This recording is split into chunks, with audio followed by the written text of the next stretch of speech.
Electric charge and Coulomb's law को बहुत detail में समझने के बाद आज हम लोग थर्ड टॉपिक स्टार्ट करने वाले हैं, दैट इज इलेक्ट्रिक फील्ड। बहुत प्यार से मैं आपको इलेक्ट्रिक फील्ड समझाना चाहता हूं। ये टॉपिक ना बहुत लोगों को कंफ्यूजिंग लगता है क्योंकि वो बस इलेक्ट्रिक फील्ड का डेफिनेशन रटने की कोशिश करते हैं। मैं आपको फील कराता हूं कि इलेक्ट्रिक फील्ड क्या है। अगर आपको कूलम्स लॉ अच्छे से आता है तो इलेक्ट्रिक फील्ड में आपको बिल्कुल दिक्कत नहीं आएगा। समझते हैं। We have a charge capital Q. इस चार्ज को मैंने सोर्स चार्ज बोला है, क्यों बोला है ये दिखाऊंगा। इसके सामने आर डिस्टेंस दूर मैंने एक दूसरा चार्ज रख दिया है क्यू नॉट, एंड इस चार्ज को मैं टेस्ट चार्ज बोल रहा हूं। सर दो पॉइंट चार्जेस को आप अलग अलग नाम क्यों दे रहे हो, अभी देखते हैं। बट क्या आप लोग मुझे कैपिटल क्यू क्यू नॉट के ऊपर कितना इलेक्ट्रोस्टैटिक फोर्स एक्सर्ट कर रहा है वो बता सकते हो क्या? सर दोनों पॉजिटिव चार्ज है तो ये कैपिटल क्यू तो इसको रिपेल करेगा। कितने फोर्स से? F is equal to K capital Q Q not upon are square. मतलब सर अब तक आपने कुछ नया नहीं पढ़ाया है।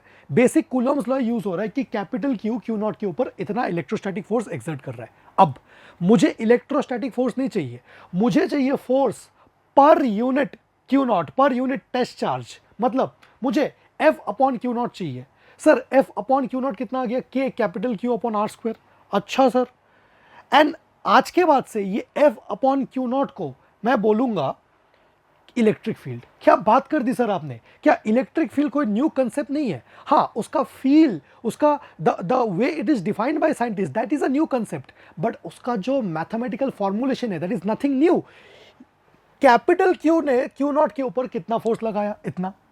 आपको फोर्स पर यूनिट कौन से चार्ज से डिवाइड करोगे? जिसने फोर्स लगाया है, जिसके ऊपर फोर्स लगा। ये जो क्यू नॉट से डिवाइड आपने किया है वो किसके ऊपर फोर्स लगा, एंड इसी को बोला जाता है electric field. So electric field due to a point charge का फॉर्मूला क्या आया? K capital Q upon are square. ये कैपिटल क्यू क्या है बेटा? ये कैपिटल क्यू सोर्स चार्ज है जिसने इलेक्ट्रिक फील्ड प्रोड्यूस किया। अब समझते हैं स्टोरी को, अब समझते हैं स्टोरी को। क्या कैपिटल क्यू ने क्यू नॉट के ऊपर एक इलेक्ट्रोस्टैटिक फोर्स लगाया? यस। क्या ये फोर्स कॉन्टैक्ट फोर्स है या नॉन कॉन्टैक्ट फोर्स है? सर नॉन कॉन्टैक्ट फोर्स है। तो मैं पूछना चाहता हूं कि कैपिटल क्यू ने तो इसको छुआ भी नहीं, फोर्स प्रोपागेट कैसे हुआ? How does force propagate from one charge to another charge even without physical contact? इसको एक्सप्लेन करने के लिए साइंटिस्ट ने एक नया टर्म यूज किया है, इलेक्ट्रिक फील्ड। बट ये मत समझना कि ये तो बस एक मैथमेटिकल एक्सप्लेनेशन है। रियलिटी में एक चार्ज के अराउंड एक एंटिटी एग्जिस्ट करता है जिसको बोलते हैं इलेक्ट्रिक फील्ड।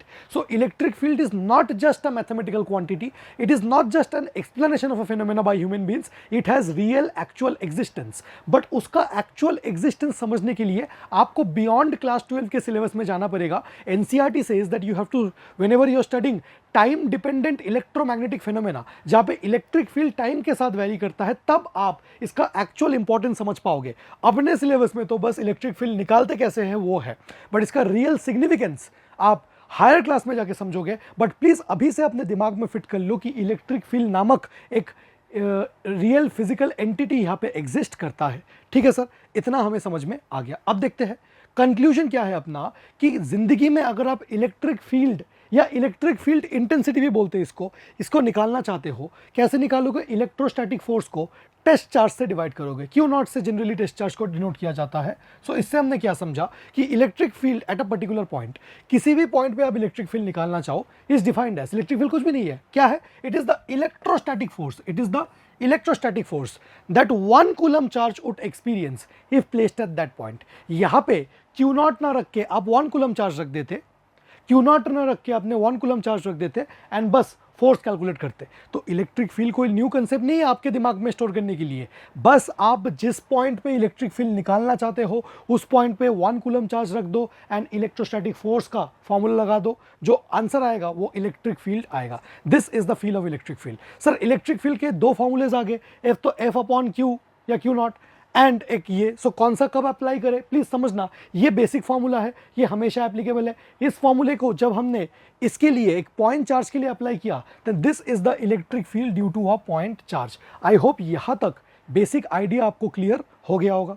चलो अब ये जो टेस्ट चार्ज है, ये टेस्ट चार्ज जो हम एक्सपेरिमेंट में लेके आए हैं, इसने क्यू ने इसके ऊपर एक फोर्स लगाया एफ। क्या इसने भी क्यू के ऊपर एक फोर्स लगाया? एफ। यस सर, ठीक है सर। तो ये जो टेस्ट चार्ज है ना, इसका मैग्नीट्यूड बहुत स्मॉल होना चाहिए इन द एक्सपेरिमेंट।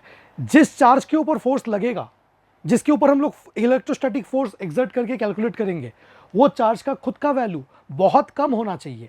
अदरवाइज वो खुद भी तो सोर्स चार्ज के ऊपर एक फोर्स लगाएगा। अगर इसका वैल्यू बहुत ज़्यादा हुआ तो ये वाला फोर्स बहुत ज़्यादा होगा एंड सोर्स चार्ज शायद अपने पोजीशन से डिस्प्लेस हो जाएगा। एंड सोर्स चार्ज अगर थोड़ा सा भी अपने पोजीशन से डिस्प्लेस हुआ तो ये डिस्टेंस इंक्रीज हो जाएगा या डिक्रीज हो जाएगा, वॉट एवर।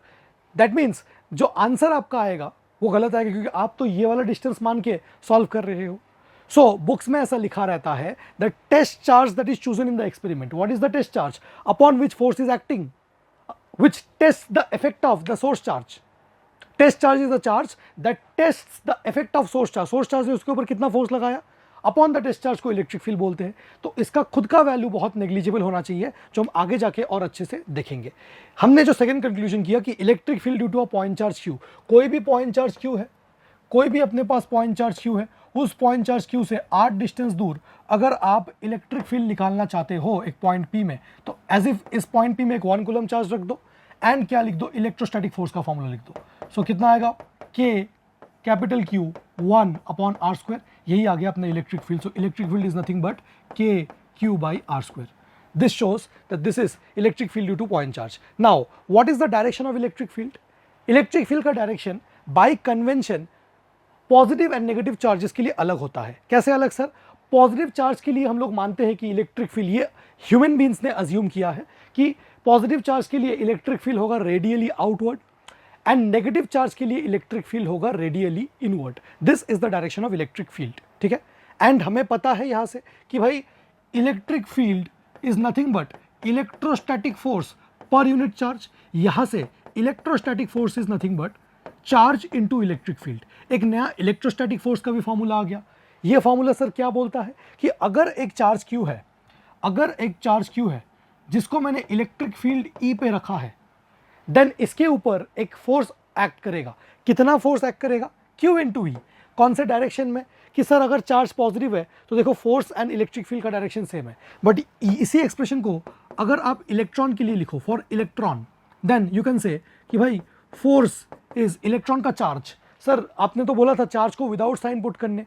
प्लीज देखना बेटा, मैं फोर्स का मैग्नीट्यूड नहीं निकाल रहा हूं, मैं फोर्स को वेक्टर साइन के साथ निकाल रहा हूं। यस, अगर सिर्फ मैग्नीट्यूड आपको चाहते हैं, अगर आप फॉर्मूले को ऐसे यूज करते हैं, F is equal to Q into E, so बोलो आप फॉर्मूले के कौन सा फॉर्म को यूज कर रहे हो? स्केलर फॉर्म को। बेसिक बेसिक बातें क्लियर रखो, आप सिर्फ वैल्यू निकाल रहे हो। अब अगर इलेक्ट्रॉन के लिए निकालते तो इलेक्ट्रॉन का चार्ज जस्ट ई पुट करते, ई, क्योंकि जस्ट फोर्स का मैग्नीट्यूड आया। अगर आप एफ वेक्टर से निकालोगे देन इलेक्ट्रॉन का चार्ज आपको माइनस ई पुट करना पड़ेगा, माइनस ई टाइम्स ई।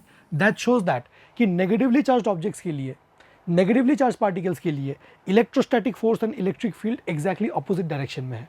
सो एक positive charge object placed in electric field E, इसके ऊपर फोर्स लगेगा कितना? Q into E, and direction क्या होगा? In the direction of electric field. अगर आपके पास एक माइनस क्यू है एंड उसको इलेक्ट्रिक फील्ड ई पे रखा है, देन इसके ऊपर जो इलेक्ट्रोस्टैटिक फोर्स लगेगा ना बेटा, that is Q into E. Value तो क्यू इंटू ई होगा, बट डायरेक्शन इलेक्ट्रिक फील्ड के ऑपोजिट होगा। पहले इतना नोट कर लो, समझ लो, उसके बाद हम लोग आगे देखते हैं। चलिए, what is the unit of electric field? हमें पता है कि electric field is force upon charge. अब फोर्स का यूनिट क्या पुट करेंगे? न्यूटन। फोर्स का यूनिट न्यूटन, चार्ज का कूलम, तो क्या आ गया? न्यूटन पर कूलम। देखिए न्यूटन पर कूलम आ गया।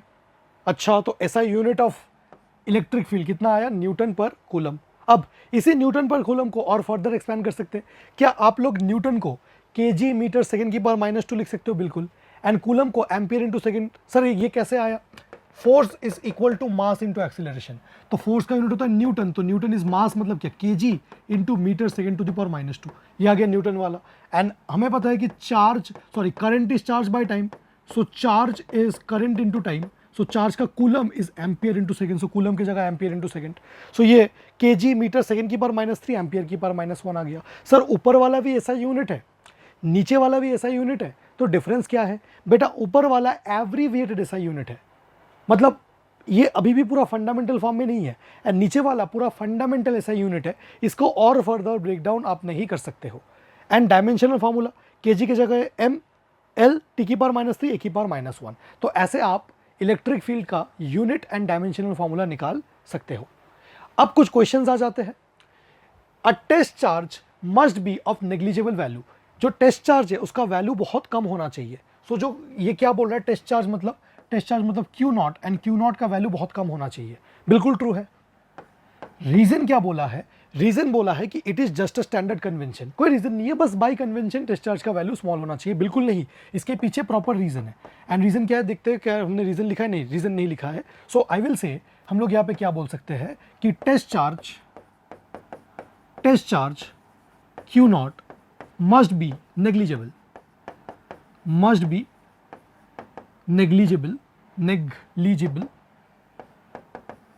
so that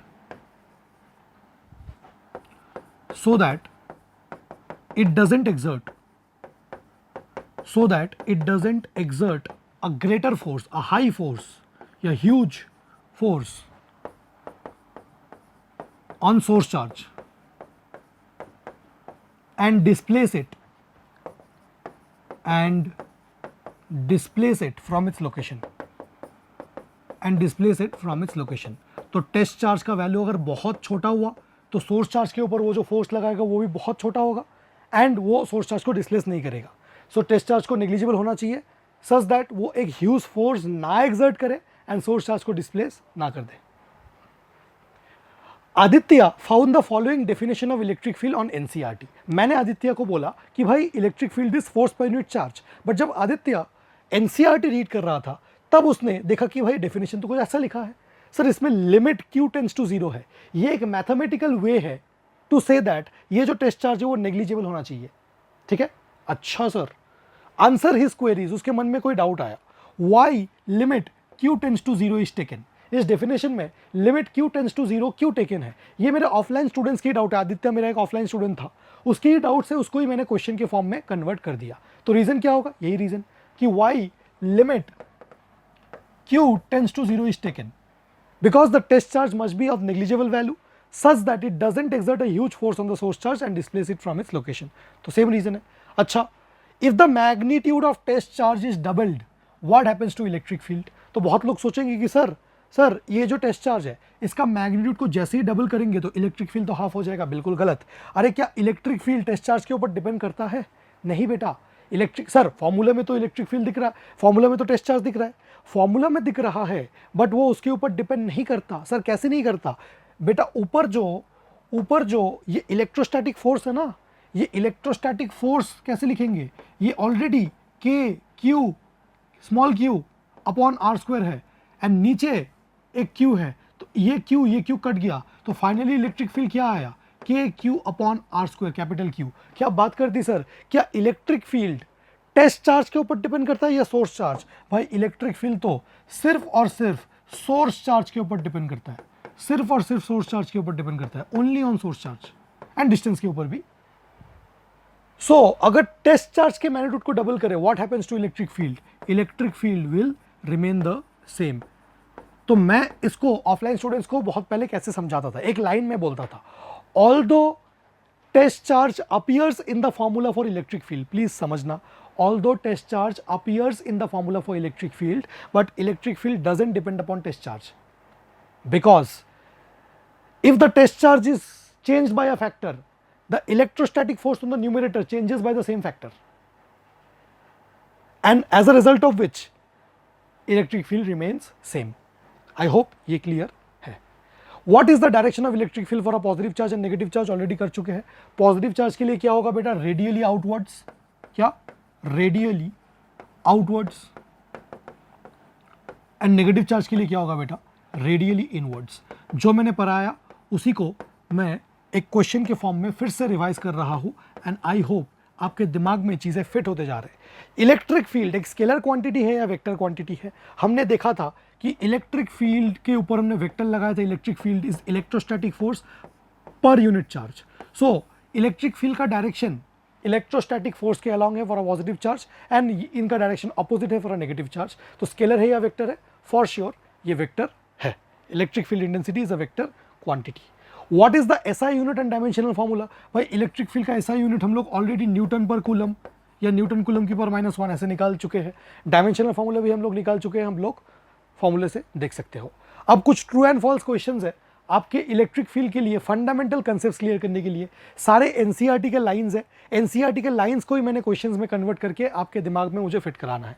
क्या बोल रहा है first, electric field is just a hypothetical mathematical construct. Electric field कुछ नहीं है, जस्ट एक हाइपोथेटिकल मैथमेटिकल कंस्ट्रक्ट है and not a physical entity, just conventionally represent electric environment around a given configuration of charge. यार electric field एक just hypothetical quantity है, किसी भी चार्ज के अराउंड उसके इलेक्ट्रिकल इन्वायरमेंट को रिप्रेजेंट करने के लिए साइंटिस्ट ने खुद के मन से बनाया है। बिल्कुल फॉल्स है इलेक्ट्रिक फील्ड, ये बिल्कुल फॉल्स है। इलेक्ट्रिक फील्ड एक फिजिकल एंटिटी है, उसके खुद का डायनामिक्स है, ठीक है, खुद का रियल एग्जिस्टेंस है, जो कि हम हायर क्लास में और डिटेल में समझ सकते हैं। आज हम लोग इलेक्ट्रोस्टैटिक्स में एनसीईआरटी में लिखा है the true significance of electric field can only be understood if we go beyond electrostatics and deal with time dependent electromagnetic phenomena. जो मैंने लाइन बोला है वो एनसीईआरटी से आप लोग एक बार देख सकते हो। Total electrostatic force on the right hand side of the equation. कौन सा right hand side of the equation? ये जो इक्वेशन है, कौन सा, ये जो इक्वेशन है इसके राइट हैंड साइड में जो टोटल इलेक्ट्रोस्टैटिक फोर्स है, तो टोटल इलेक्ट्रोस्टैटिक फोर्स किसके किसके ऊपर डिपेंड करता है भाई? वो तो टेस्ट चार्ज सोर्स चार्ज दोनों के ऊपर डिपेंड करता है, बट लेफ्ट हैंड साइड में जो इलेक्ट्रिक फील्ड है वो सिर्फ सोर्स चार्ज के ऊपर डिपेंड करता है।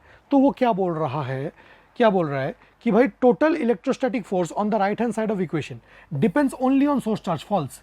भाई इलेक्ट्रोस्टैटिक फोर्स के फॉर्मूले में तो दोनों चार्जेस आएंगे, source charge test charge, but electric field के फॉर्मूला में सिर्फ और सिर्फ सोर्स चार्ज आएगा। Electric field is a seat of energy. ये आप नेक्स्ट चैप्टर में और बेटर समझोगे कि सपोज मेरे पास एक पॉजिटिव प्लेट है, अभी थोड़ा सा फील करा देता हूँ आपको, थोड़ा सा फील तो करा ही सकता हूँ कि एक पॉजिटिव प्लेट है, एक नेगेटिव प्लेट है, ये वाला एकदम पॉजिटिव प्लेट है एंड ये नेगेटिव प्लेट है, ठीक है सर। तो पॉजिटिव प्लेट से नेगेटिव प्लेट तक क्या एग्जिस्ट करता है? कुछ ना कुछ इलेक्ट्रिक फील्ड एग्जिस्ट करता है। तो सर ये दोनों प्लेट्स के बीच में इलेक्ट्रिक फील्ड कन्फाइंड है, मतलब इन दोनों प्लेट्स के बीच में क्या कुछ एनर्जी कन्फाइंड है? क्या इन दोनों प्लेट्स के बीच में क्या कुछ एनर्जी कन्फाइन हो गया? बिल्कुल सर। कौन से फॉर्म में? In the form of potential energy. So electric field is a seat of energy, as if it's a location that stores energy. It is a seat of energy, true, and it is capable of transporting energy, ये भी true। एक point से दूसरे point तक electric field energy transport कर सकता है। पहले आप लोग इतना नोट करो, ठीक है, आगे देखते हैं। एक क्वेश्चन नंबर 1.8 मतलब एनसीईआरटी का क्वेश्चन है। 2 point charges QA and QB, QA 3 microcoulomb है, QB -3 माइक्रोकूलम है, 20 सेंटीमीटर अपार्ट है। इलेक्ट्रिक फील्ड आपको मिड पॉइंट पे फाइंड करना है of the line joining charges. आप लोग ट्राई करो वीडियो को पॉज करके, देखो प्लीज ऐसे मत करो कि आपसे मेरे सोल्यूशन का वेट कर रहे हो, एक बार वीडियो को पॉज करके ट्राई करो। बहुत सिंपल सा क्वेश्चन है, देखते हैं हम लोग। सो एक चार्ज है QA 3 माइक्रोकूलम, QB -3 माइक्रोकूलम, ये है मिड पॉइंट M, मतलब ये वाला डिस्टेंस कितना हो गया? 10 सेंटीमीटर। अब इस मिड पॉइंट पे मुझे इलेक्ट्रिक फील्ड फाइंड आउट करना है। किसके कारण इलेक्ट्रिक फील्ड? दोनों के कारण, नेट इलेक्ट्रिक फील्ड। अच्छा सर, जिस पॉइंट पे इलेक्ट्रिक फील्ड फाइंड आउट करना है, आपने बोला था कि मन की आंखों में उस पॉइंट पे एज्यूम करो कि एक 1 कूलम चार्ज रखा है। अब बस फोर्स सोचो, अब बस फोर्स सोचो, अरे क्या ये +3 माइक्रोकूलम इस 1 कूलम को रिपेल करेगा? क्या electric field due to A towards right आएगा? बिल्कुल सर। अब ये -3 माइक्रोकूलम इस +1 कूलम को क्या करेगा? अट्रैक्ट करेगा, अट्रैक्ट करेगा। मतलब sir electric field due to B भी इसी डायरेक्शन में है, मतलब sir electric field due to A and B same direction में है, मतलब दोनों इलेक्ट्रिक फील्ड को आपको प्लस करना है। ये आपको लॉजिकली जज करना था। तो मेरा ये क्वेश्चन लेने का पर्पस क्या था? जिस भी पॉइंट पे आपको इलेक्ट्रिक फील्ड फाइंड आउट करना है, उस पॉइंट पे आप एक 1 कूलम चार्ज अज्यूम करो। फिर देखो कि ये पॉजिटिव चार्ज है तो इसको रिपेल करेगा इलेक्ट्रिक फील्ड इधर, ये इसको अट्रैक्ट करेगा तो इलेक्ट्रिक फील्ड इधर। सो EA + EB। अब electric field due to point charge का फॉर्मूला क्या होता है? क्योंकि आपको A के कारण लिखना है तो A तो पॉइंट चार्ज है, B के कारण लिखना है तो पॉइंट चार्ज है। सो फॉर्मूला क्या होता है? KQ/R²। तो देखो K हमने लिखा, Q चार्ज 3 माइक्रोकूलम लिखेंगे या 3 × 10⁻⁻6 coulomb. So 3 × 10⁻⁻6 coulomb and distance 10 centimetre लिखेंगे या डिस्टेंस को 10 सेंटीमीटर को 10 × 10⁻⁻2 मीटर उसका स्क्वायर किया। अब बहुत इंपॉर्टेंट बात है कि सर ये क्या -3 पुट करेंगे? नहीं, प्लीज समझना, आप सिर्फ और सिर्फ इलेक्ट्रिक, ये बात समझाते समझाते ईयर खत्म हो जाता है। बेटा आप इलेक्ट्रिक फील्ड का स्केलर फॉर्म यूज़ कर रहे हो या वेक्टर फॉर्म? मतलब आप वैल्यू, आपने क्या ई वेक्टर लिखा या सिर्फ ई लिखा? सिर्फ ई लिखा। आप सिर्फ और सिर्फ वैल्यू कैलकुलेट कर रहे हो। डायरेक्शन आपने खुद से जज कर लिया। डायरेक्शन खुद से जज करने के बाद बीच में एक प्लस साइन लगाने के बाद अगर आप इधर माइनस साइन पुट करोगे तो आपका गेम ओवर हो जाएगा।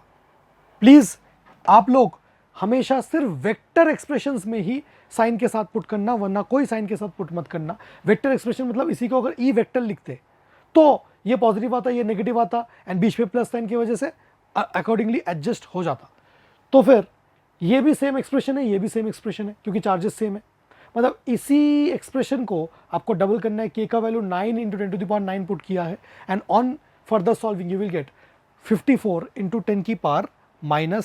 10⁻5 न्यूटन कूलम, या फिर 5.4 × 10⁶ न्यूटन पर कूलम। बात एक ही है। अब एक इंटरेस्टिंग क्वेश्चन है, second part. If a negative charge of magnitude this much is placed at this point, किस पॉइंट पे? इस मिड पॉइंट पे अपने को टोटल इलेक्ट्रिक फील्ड कितना मिल गया? 54 × 10⁵। अब इस मिड पॉइंट में 1 कूलम नहीं, अगर इतना नेगेटिव चार्ज हम प्लेस कर दे तो उसके ऊपर फोर्स कितना होगा? भाई इलेक्ट्रोस्टैटिक फोर्स आपको निकालना है, एंड जिस पॉइंट पे निकालना है उस पॉइंट पे इलेक्ट्रिक फील्ड आपको पता है। So electrostatic force at the mid point is charge placed at the mid point into electric field. अब फिर से मुझे फोर्स का सिर्फ वैल्यू, इसलिए चार्ज का सिर्फ मैग्नीट्यूड पुट किया। Are you getting it? And on solving force आ गया 81 × 10⁻⁻4 न्यूटन। आई होप इतना बेसिक चीज आपको क्लियर हो गया। एंड अगर आप इसको 8.1 लिखना चाहते हो, दिस इज मतलब 81 को 10 से डिवाइड करो एंड इसको 10 से मल्टीप्लाई करो, अगर आपको कंफ्यूजन आता है तो। This is 8.1 × 10⁻³ Newton. ये बेसिक क्वेश्चन से आपके इलेक्ट्रिक फील्ड के बेसिक फंडे क्लियर हो जाने चाहिए। मैं थोड़ा सा पानी पी रहा हूं, आप लोग यहां तक पहले समझो। चलो फिर से, अब आ गया एक new topic, that is electric field lines. Electric field lines क्या होते हैं बेटा? इलेक्ट्रिक फील्ड रियली एग्जिस्ट करता है, यस सर, बट इस इलेक्ट्रिक फील्ड को रिप्रेजेंट करने के लिए हमें तो कोई रिप्रेजेंटेशन चाहिए, क्योंकि इलेक्ट्रिक फील्ड को तो हम लोग देख नहीं सकते। जस्ट लाइक लाइट का रियल एग्जिस्टेंस है, बट लाइट को रिप्रेजेंट करने के लिए पेन एंड पेपर में हमें रेज यूज करना पड़ता है। रेज का कोई रियल एग्जिस्टेंस नहीं है। क्या इस रूम में रेज आके मेरे आंखों पे गिर रहे हैं क्या? रेज तो जस्ट एक इमेजिनेशन है। Similarly electric field really exist करता है, बट इलेक्ट्रिक फील्ड को रिप्रेजेंट करने के लिए we need something called electric field lines. अब मैंने electric field lines as a topic ना लेके उसी टॉपिक को क्वेश्चंस में कन्वर्ट कर दिया, सो दैट आपके दिमाग में लॉन्ग टर्म तक चीजें फिट हो पाए। Do they really exist? क्या electric field lines really exist करता है? आप बोलेंगे नहीं, yes sir, yes sir. Please समझो, दोनों अलग चीजें हैं। इलेक्ट्रिक फील्ड, वो पूछे ना, इलेक्ट्रिक फील्ड रियली एग्जिस्ट कि नहीं? Electric field exists. Electric field का रियल एग्जिस्टेंस है, वो रियली एग्जिस्ट करता है, but electric field line EFL, electric field line, इसका कोई रियल एग्जिस्टेंस नहीं है। No real existence, it is hypothetical. समझ में आया? जैसे कि लाइट का रियल एग्जिस्टेंस है, बट लाइट को रिप्रेजेंट करने के लिए जो रेज है उसका रियल एग्जिस्टेंस नहीं है। So what do you mean by electric field lines? Do they really exist, or it is just a convention to represent a physical entity? Electric field line is just a convention to represent a physical entity. कौन है वो physical entity? Electric field. Okay sir, मतलब electric field actually exist करता है, but electric field को pen and paper में pictorially, picture form में represent करने के लिए you need electric field lines. So what are electric field lines? They are imaginary lines. Definition भी यहाँ पे आ गया। क्या करेंगे? Use to pictorially represent. ये लाइन जो है पिक्टोरियली रिप्रेजेंट, मतलब पिक्चर फॉर्म में represent electric field around a given configuration of charge. मतलब ये इमेजिनरी लाइन से पिक्टोरियली इलेक्ट्रिक फील्ड को रिप्रेजेंट कर सकते हैं around a given configuration of charge. By whom were they introduced? तो रिप्रेजेंटेशन है तो दुनिया में किसी साइंटिस्ट ने तो इसको इंट्रोड्यूस किया होगा, क्योंकि मैंने बार बार बोला है कि नीट वगैरह में कभी कभी साइंटिस्ट के नाम आ जाते हैं, इसलिए मैंने ये ले ही लिया है। By whom were they introduced? They were introduced by a scientist called Michael Faraday. बहुत फेमस है, इलेक्ट्रिक चार्ज में भी बात किया है हमने। Michael Faraday was the first person to suggest quantization of charge as well. Electrolysis के experiment से first law and second law, electric field line भी इन्होंने इंट्रोड्यूस कर लिया। Why should electric field lines always be continuous? अब देखो, ये property है इलेक्ट्रिक फील्ड लाइन का। Electric field lines are continuous curves without any breaks. अब मैंने रीजन के साथ ये ले लिया कि हमेशा कंटिन्यूअस क्यों होना चाहिए। प्लीज इसको समझो, इसका आंसर ये एक सीबीएसई का PYQ है, ये एक सीबीएसई का PYQ है।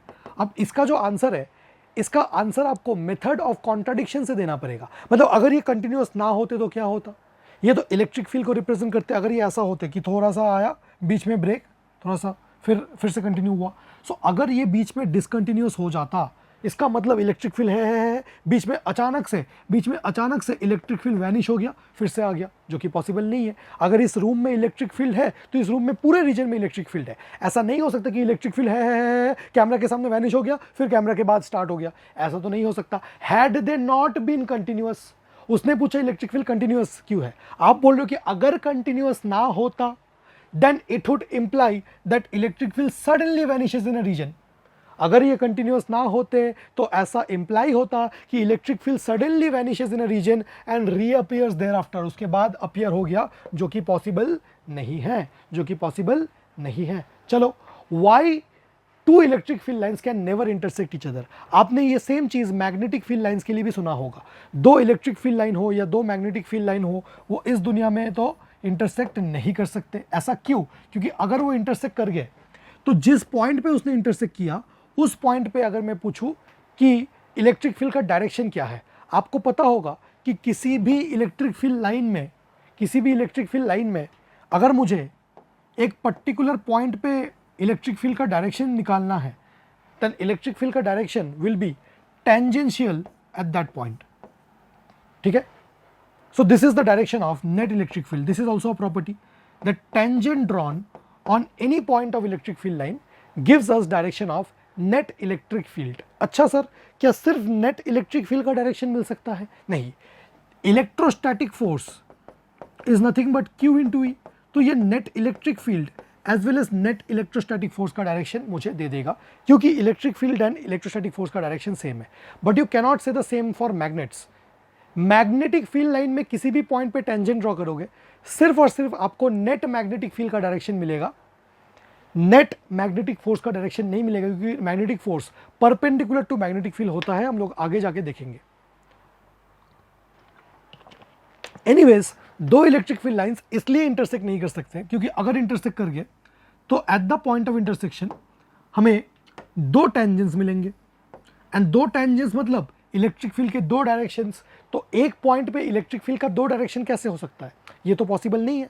सो इसने बोला है कि two electric field lines never intersect each other, because if they do, अगर कर लेते हैं, then at the point of intersection ही प्रॉब्लम आ जाएगा। क्या? There would be two directions of net electric field which is not possible. एक ही पॉइंट पे दो डायरेक्शंस ऑफ इलेक्ट्रिक फील्ड हो जाएंगे। क्यों ऐसा हुआ? क्योंकि उसी पॉइंट पे हमने दो टेंजेंट्स ड्रॉ कर दिया, जो कि पॉसिबल नहीं है। Why should electric field always be perpendicular to surface of a conductor at every point? कोई भी कंडक्टर ले लो, उस कंडक्टर के हर एक पॉइंट पे electric field, external electric field हमेशा क्या होगा? परपेंडिकुलर होगा। ऐसा क्यों? इसका रीजन यहां पे लिखा है, बट पहले मैं इसका रीजन थोड़ा सा फील कराता हूं। बहुत बार बोर्ड में पूछा गया PYQ, this is multiple times.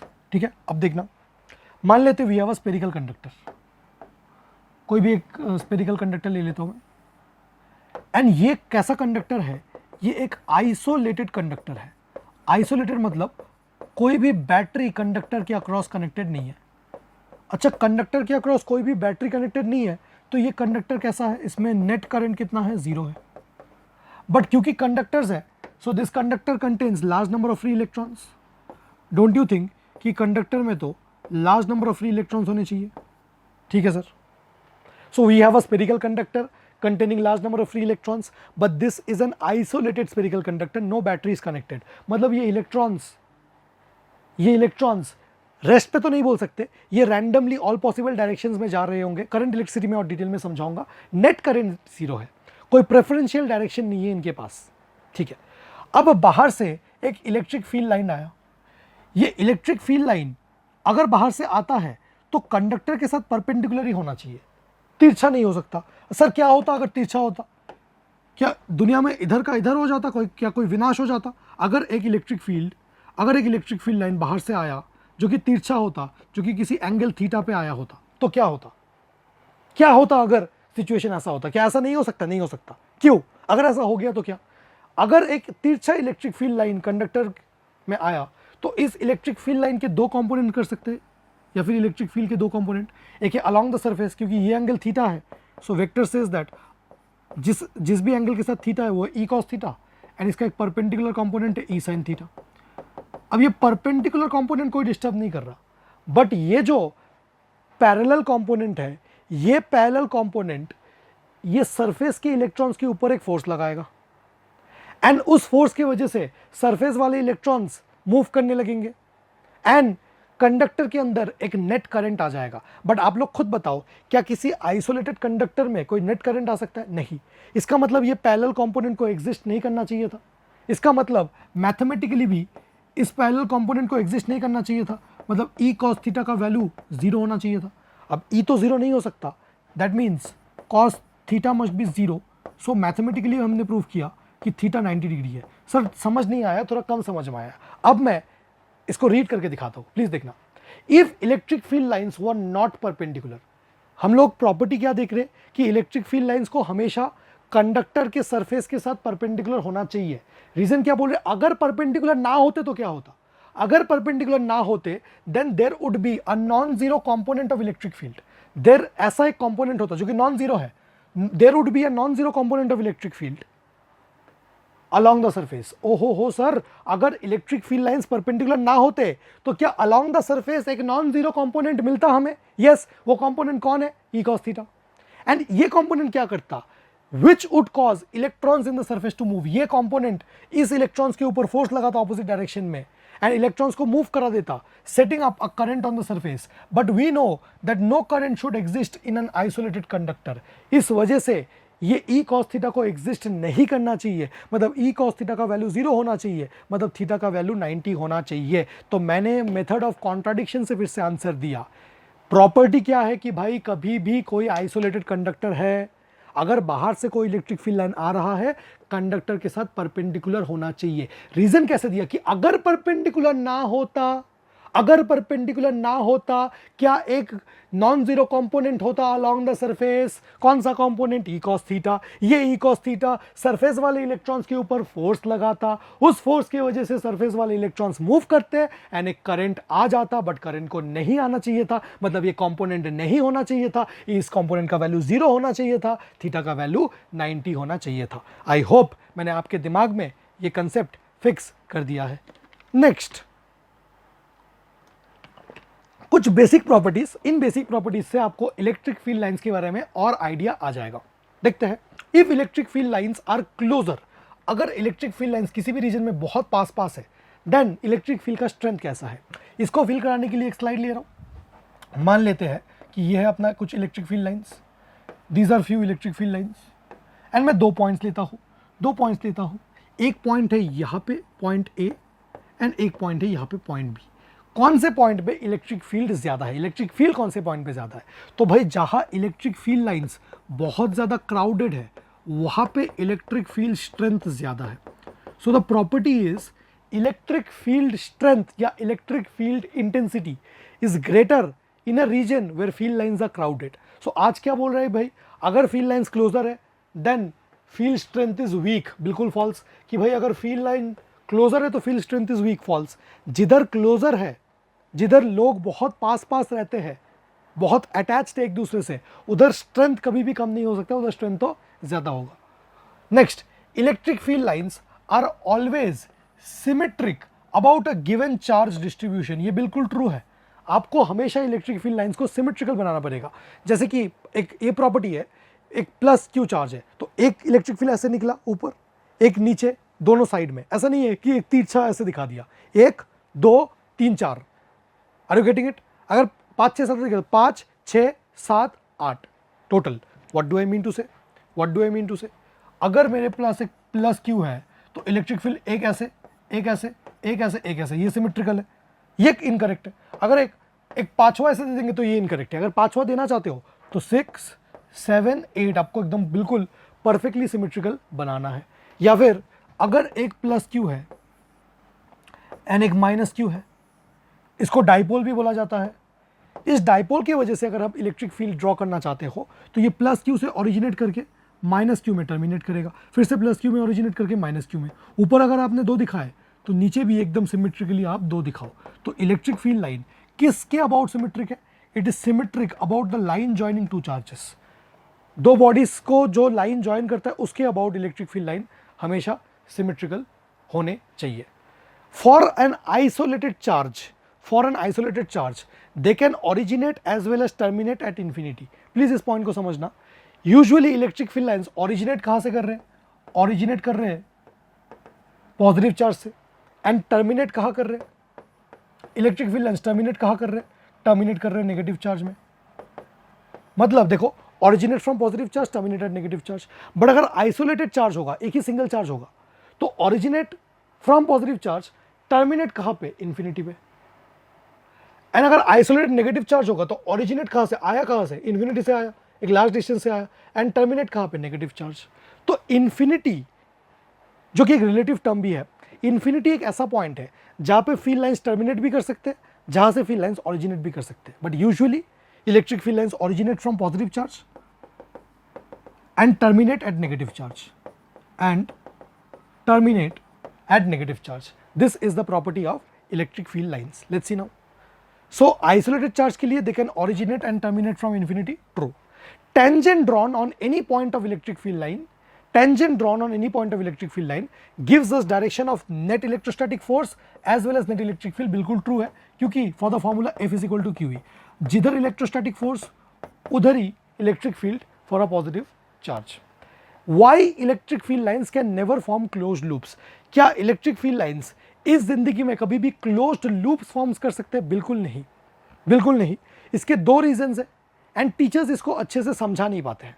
Please अच्छे से समझना, why electric field lines can never form closed loops. Second वाला रीजन समझना थोड़ा सा आपके लिए डिफिकल्ट हो सकता है, क्योंकि उसके लिए एक बेसिक कंसेप्ट ऑफ वर्क चाहिए जो आपको क्लास 11 से क्लियर होना चाहिए था।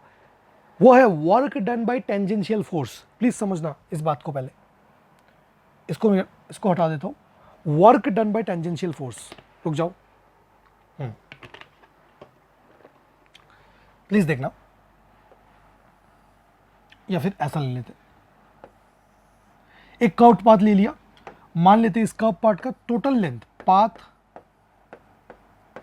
लेंथ इज L, ठीक है। इस कर्व्ड पाथ में एक फोर्स इधर F, एक फोर्स इधर F, फोर्स इधर F। मतलब इस कर्व पाथ में फोर्स का मैग्नीट्यूड हर जगह पे सेम है, फोर्स का magnitude is same, but direction is continuously changing. So this is a force जिसका मैग्नीट्यूड कांस्टेंट है, बट डायरेक्शन चेंज हो रहा है, ऐसे फोर्स को हम लोग टेंजेंशियल फोर्स बोलते हैं, क्योंकि टेंजेंट का डायरेक्शन हमेशा चेंज होता है। So this is the tangential force. तो sir work done by tangential force क्या निकालना है हमें?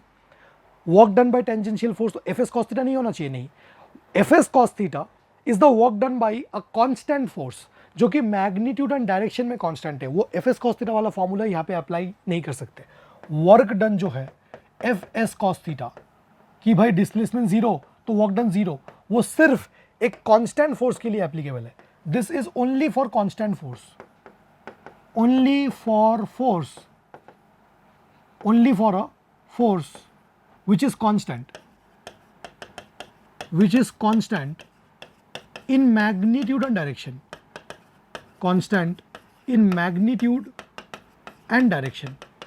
ठीक है सर। तो इसका वर्क कैसे निकालेंगे? तो सर ये तो एक वेरिएबल फोर्स हो गया, ये तो एक वेरिएबल फोर्स हो गया, एंड वेरिएबल फोर्स का वर्क कैसे निकालेंगे? वेरिएबल फोर्स के वर्क के लिए मुझे एक छोटा सा डिस्प्लेसमेंट लेना पड़ेगा dx, एंड इस छोटे से डिस्प्लेसमेंट के लिए एक छोटा सा वर्क निकालना पड़ेगा। क्लास 11 में किया होगा, dw is f dot dx। Sir समझ में नहीं आ रहा, थोड़ा सा मेरे साथ रहो। टोटल वर्क अगर आप निकालना चाहते हो तो आपको इसी f डॉट dx को इंटीग्रेट करना पड़ेगा। अब फोर्स तो कांस्टेंट है मैग्नीट्यूड में, तो फोर्स इंटीग्रेशन साइन के बाहर आ जाएगा, क्या होगा, ये dx इंटीग्रेट होगा। तो ऐसे यहाँ पे dx dx dx dx dx dx dx dx पूरे पाथ को करोगे, सो वर्क डन क्या आ जाएगा, force into path length, force into path length. मैं जो आपको समझाना चाह रहा था कि ऐसे फोर्स का वर्क, जो फोर्स मैग्नीट्यूड में तो कांस्टेंट है, जो फोर्स मैग्नीट्यूड में तो कांस्टेंट है बट डायरेक्शन में चेंज हो रहा है, उसका work force into path length आता है इस इंटीग्रेशन की वजह से। उसका वर्क एफ एस डिस्प्लेसमेंट नहीं लेना है आपको। तो ये वाला चीज आपको क्लियर होना चाहिए पहले। अब देखते हैं कि electric field lines closed loop क्यों नहीं फॉर्म कर सकते। अगर वो क्लोज लूप फॉर्म कर लेते, लेट्स से ये एक इलेक्ट्रिक फील्ड लाइन है, ये क्या है भाई, एक EFL है, इलेक्ट्रिक फील्ड लाइन है जिसने क्लोज लूप फॉर्म कर लिया, ठीक है। तो किसी भी पॉइंट पे अगर मैं चार्ज Q के ऊपर नेट फोर्स निकालूं तो Q इंटू ई तो टेंजेंशियल टू सर्कम्फेरेंस आ जाएगा। इधर इलेक्ट्रिक फील्ड निकालो, Q into E tangential to circumference, इधर निकालो टेंजेंशियल टू सर्कम्फेरेंस। अगर अभी मैं आपसे पूछूं what is the work done to move charge Q in one complete circle, what is the work done to move charge Q in one complete circle। तो आप ऐसे मत बोलना कि वन कंप्लीट सर्किल में तो डिस्प्लेसमेंट जीरो है तो वर्क डन जीरो है। डिस्प्लेसमेंट जीरो है, agree, but work done zero नहीं है, क्योंकि वर्क डन के लिए एफ एस कॉस थीटा वाला फॉर्मूला यूज नहीं कर सकते। ये कांस्टेंट फोर्स है बट इसका डायरेक्शन चेंज हो रहा है, मैग्नीट्यूड में कांस्टेंट है, डायरेक्शन चेंज हो रहा है, it's a tangential force. Overall it's a variable force, and tangential force के लिए आपको क्या यूज करना है, force into total path length. Total path length one complete circle में कितना हो जाएगा, 2πr। यही पॉइंट समझना था, टीचर्स इसको समझा नहीं पाते हैं। फिर से एक बार बताता हूं, किसी भी पॉइंट पे अगर आप इलेक्ट्रोस्टैटिक फोर्स निकालना चाहो वो तो हमेशा टेंजेंशियल टू द सर्कम्फेरेंस होगा। तो ये फोर्स टेंजेंशियल है, इसके लिए F S cos theta applicable नहीं है। I agree that one complete circle में डिस्प्लेसमेंट जीरो होता है, बट डिस्प्लेसमेंट जीरो होने के लिए वर्क डन इस सिचुएशन में जीरो नहीं हो सकता, ठीक है सर। तो what is the work done to move a charge Q in one complete circle, that is Q into 2πr। But work done by electrostatic force in close loop तो zero होना चाहिए था। भाई इलेक्ट्रोस्टैटिक फोर्स तो एक conservative force है, वो तो कंजर्वेटिव फोर्स है, एंड कंजर्वेटिव फोर्स का वर्क डन एक कंप्लीट साइकिल में तो जीरो होना चाहिए था। तो यहां से एक बड़ा कॉन्ट्राडिक्शन आ गया। अब थोड़े बहुत चीजें आपके दिमाग में फिट होंगे, अब मैं इसको फाइनल करना चाहूंगा। फर्स्ट रीजन तो बहुत इजी है, सेकंड रीजन पहले देखते हैं। सेकंड रीजन ही स्टूडेंट्स को समझ में नहीं आता।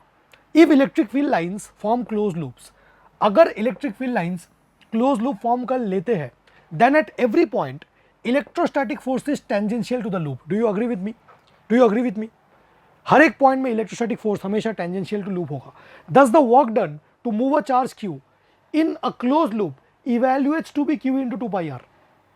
इस सिचुएशन में work done in a closed loop Q into 2πr आ रहा है, बट आना कितना आना चाहिए था, but since electrostatic force is a conservative force, so in actual practice, in reality, work done should be zero. मतलब work done Q into 2πr आ रहा है बट होना चाहिए था जीरो, इसलिए क्लोज लूप फॉर्म करने से एक कॉन्ट्राडिक्शन आ जाता है एंड क्लोज लूप फॉर्म नहीं हो सकता। आई होप ये क्लियर है। अब देखना, फर्स्ट रीजन बहुत प्रैक्टिकल है। इलेक्ट्रिक फील्ड लाइंस ओरिजिनेट करते हैं पॉजिटिव चार्ज से एंड टर्मिनेट करते हैं नेगेटिव चार्ज पे। Since point of origin and termination is different, भाई जिधर ओरिजिनेट करता है एंड जिधर टर्मिनेट करता है वो अलग है।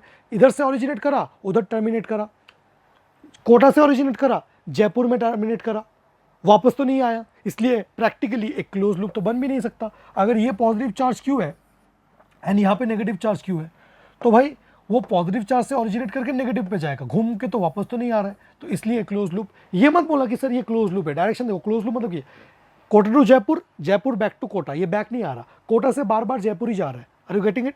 सो क्लोज लूप प्रैक्टिकली भी बन नहीं सकता। चलिए, सो यहाँ से अगर मैं आपके दिमाग में फिट करने के लिए इलेक्ट्रिक फील्ड लाइंस के प्रॉपर्टीज को स्टडी करना चाहता हूँ, तो इलेक्ट्रिक फील्ड लाइन के प्रॉपर्टीज को मैंने in the form of question लिया है। अब अगर प्रॉपर्टीज को समराइज किया जाए तो फर्स्ट प्रॉपर्टी आप मेरे साथ साथ लिख सकते हो कि electric field line originate from positive charge, terminate at negative charge. Second property, tangent drawn at any point on electric field line gives direction of net electric field and net electrostatic force. Two electric field lines can never intersect each other, because if they do, then at the point of intersection there will be two directions of tangent, meaning two direction of electric field. Not possible. Electric field lines are continuous curves without any breaks. Electric field lines should always be perpendicular to surface of the conductor at every point. If electric field lines are closer in a region, then electric field strength is high. तो ऐसे करके आप electric field line के most important properties